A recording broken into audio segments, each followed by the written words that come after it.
because you just drilled your crank and you survived. And that is the toughest part of this install. Now we're going to move on to the intercooler.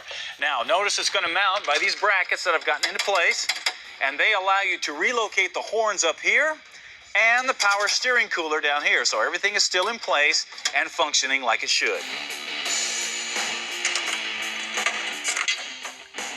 Once you have the intercooler in place, just tighten everything down. The main supercharger bracket is next, and it just bolts to existing holes in the head and the block using the supplied hardware. The bracket is designed to position the supercharger on the passenger side so you have easy access. Speaking of supercharger, here it is. This is the reason for all this madness. And it just slides into the bracket and bolts in place.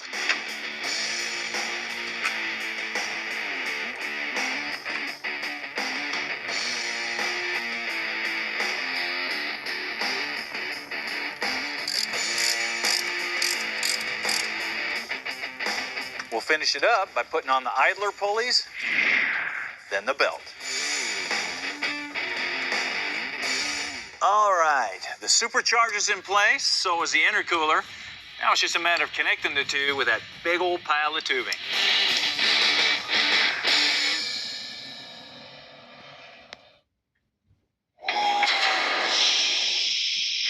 Hey, welcome back to Gear and our supercharger install on this 2012 Ram truck.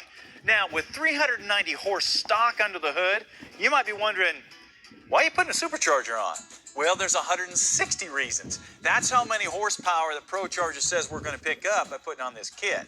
And that would bring the grand total to 550 horsepower under the hood. That's a pretty good reason.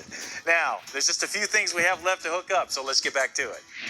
Now, as you can see, most of the tubing is in place. The main tube runs from the supercharger down to the intercooler.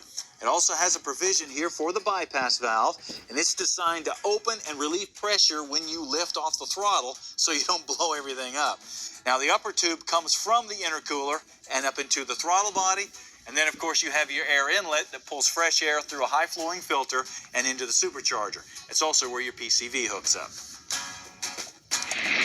Okay, with all the tubing taken care of, the whole table's starting to look pretty empty, except for this area right here, which means we're going to turn our attention to those fuel injectors.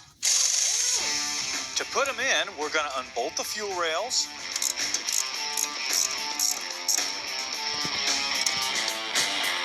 pull out the stock injectors,